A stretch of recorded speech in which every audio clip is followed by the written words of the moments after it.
Imagine a world where the dead return, and not as zombies, but simply to continue the lives that were cut short. But who have they become, and why did they come back? Let's find out. A large number of people in light-colored clothes are leaving the cemetery of a small French town. They move very slowly and look slightly confused. Among them are people of all ages, though most are elderly. Still, they all appear to be in good health, despite their sluggishness. And there are a lot of them. The town's mayor calls an emergency meeting. The reason is that all these people had been buried but have come back to life for some unknown reason. This has happened all over France. In just 2 hours, around 70 million people left cemeteries nationwide. In this town alone, there are about 13,000 of the returned. All of them died within the last 10 years. A zombie uprising? Not at all. The returned come back peacefully. They haven't turned into monsters. Many townspeople recognize their relatives and loved ones among them. The returned are placed in special centers until the authorities determine what should be done next. They are given basic necessities and treated as if they were refugees. The town council, led by the mayor, wants to reintegrate these people into normal life. But first, it is required to understand how much of their original identity they have retained. Hicham and Veronique come to one of the centers to pick up their son, 6-year-old Sylvain. The boy is also one of those who have returned. The center is full of people who have come to reclaim their relatives. The problem is that the returned show very little emotion and seem completely detached. Hicham and Veronique meet their son. Sylvain looks exactly the same as before, but he appears very serious, or even sad. The town's mayor meets his returned wife, Martha. The elderly woman says a few tender words to him and gently strokes his cheek. A woman named Rachel lost her husband, Mathieu, 2 years ago. She knows that her beloved has also returned, but she is still afraid to meet him. The center's staff takes a census of the returned and puts them to bed. However, many of them suffer from insomnia and are unable to fall asleep. A new day begins. Hicham tells Rachel that he and his wife have taken little Sylvain home. He quickly found his room and even played a bit, although he hardly spoke to anyone. The return of the dead to everyday life creates many problems. First of all, new jobs need to be created. These people are slow and quiet, which means they won't be very productive. Moreover, most of the returned are retirees. How are they all supposed to be supported? The new, or rather old residents of the town, suffer from symptoms similar to a severe concussion. Lethargy, weakness, disorientation, insomnia, and even sleepwalking. After the return, Mathieu is given his old job back. He tries to perform his duties, but it soon becomes clear that he is only capable of handling the simplest tasks. He can't solve problems spontaneously, plan ahead, or come up with new ideas. On her way home, Rachel notices little Sylvain hiding in the bushes. He looks very sad. Soon the boy's mother comes to get him. It turns out he ran away from the other children. Sylvain finds it hard to interact with kids his own age because he's too slow and can't keep up with their energetic games. A little later, his father takes the boy home and shows him their dog. It turns out that 4 years have passed since Sylvain's death, but the dog still remembers him. The military put a small group of the returned on a bus. They are elderly people who haven't yet found a place in society. Many of them wander aimlessly through the town, searching for familiar places, and stay awake at night. Surprisingly, the returned are in excellent physical condition.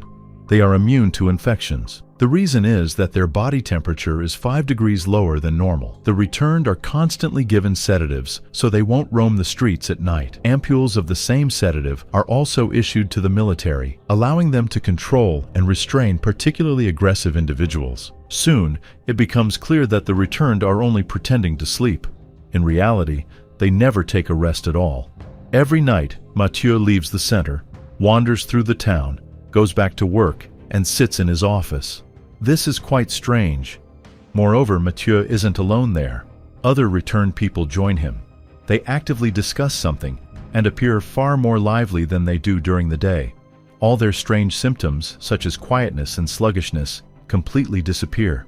A doctor named Gardet comes to the conclusion that the returned possess a different kind of consciousness, meaning they are no longer the same people as they once were. After another workday, Rachel encounters Mathieu. As she heads home, the man silently follows her. Dr. Gardet watches them from a distance. Mathieu behaves as if nothing ever happened.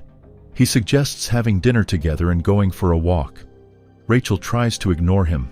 The mayor arranges a dinner for his returned wife and other family members. Unfortunately, Martha has no appetite in the evenings. She stares thoughtfully into the distance, then gets up and begins wandering through the garden. Martha suggests that they go on vacation, but the mayor refuses, deeply upsetting her. Rachel spends time with Mathieu. The woman realizes that she still loves him, and after some hesitation, they spend the night together. Dr. Gardet watches them with a mix of concern and curiosity. Thanks to the difference in body temperature, scientists develop a special method of differentiation. Using thermal cameras, it becomes possible to tell a living person from one of the returned. These cameras are attached to hot air balloons and lifted into the sky to monitor the area. It turns out that absolutely all of the returned walk about 15 kilometers every day and gather for regular meetings at night. Rachel and Mathieu are relaxing by a lake. The woman complains to her husband about how difficult her job is. She notices that her beloved almost never closes his eyes, except for the moments when he blinks. Mathieu complains that he feels too hot and suggests that they go for a swim. Dr. Gardet approaches Mathieu and Rachel and wishes them a happy family life. However, his words sound insincere. That night, Rachel can't fall asleep. She notices someone standing outside her house. It's Dr. Gardet. The man admits that he's been watching them because he's worried about her mental state. Rachel asks the doctor to leave her family alone. They are perfectly fine. Mathieu presents his new project to his boss. It involves the construction of some kind of tunnels. The boss takes a brief look and immediately reassigns Mathieu to a new, low-skilled job. That night, the man secretly leaves the house and heads to his old office. Dr. Gardet follows him. He overhears Mathieu's conversation with other returned people. It turns out they are discussing some kind of route, but it's unclear where exactly they are planning to go. Sylvain spends more than an hour banging on the door, trying to get out of the house, but his parents won't let him go. Hicham and Veronique realize that they will have to educate their son separately from other children, since he frightens people and doesn't know how to make friends with kids his age. Veronique wants to give her son a sedative, but Hicham refuses. He doesn't want to turn Sylvain into a mindless puppet. Martha also leaves the house in the middle of the night. She takes a small stool to climb over the high fence. The mayor notices his wife and tries to stop her. He locks her in the bedroom. The mayor tells Rachel about this incident. The woman replies that he needs to let his wife go, just as she lets Mathieu leave at night. Mathieu himself begins to recall fragments of his past. On the day of his death, he and his wife had a small argument, but he desperately wanted to apologize. He got in his car to drive back to Rachel and was involved in a car accident. Rachel goes to see Dr. Gardet and reviews the recordings made immediately after Mathieu's return. She wants to help her beloved. Dr. Gardet tells her that Mathieu will never be the same again. He doesn't even realize that he's been gone for 2 years. Rachel becomes distraught and runs away. She returns home only to find that Mathieu has disappeared once again. Martha wakes up in the middle of the night and says that it's time for her to leave. The mayor tries to stop his wife, but she urges him to give in and accept her choice, after which she runs away. The returned head toward the grounds of an abandoned factory. A security guard tries to drive them away, but things don't go according to plan. It turns out the returned have planted explosives all over the town. When the explosions go off, they take advantage of the ensuing panic and head for the network of underground tunnels that Mathieu had mentioned earlier. Surprisingly, not a single living resident is harmed during the mass sabotage, not even slightly. The rebels seem to have no intention of causing damage. So what do they want then? At this point, they really do look like zombies. The mayor finds his wife in the crowd and puts her in the car to take her home. Other returned block his way. Martha asks her husband to go with them and tells him to give in. The man has a heart attack, and the returned begin descending into the tunnels one by one. The news reports that even though there were no casualties from the explosions, a curfew has been imposed in the town. Hicham and Veronique don't want to let their son go, but he escapes anyway.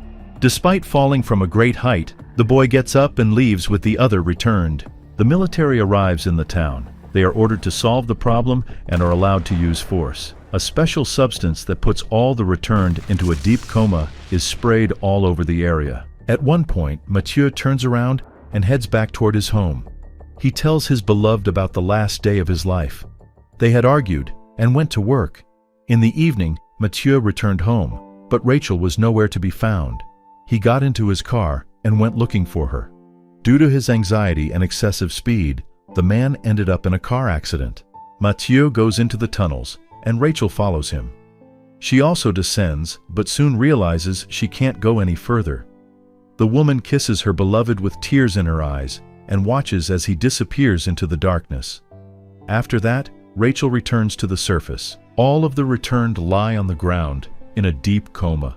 The soldiers gather the bodies up, bring them to the cemetery from which they returned, and place them in their own graves. Soon, all the bodies slowly vanish.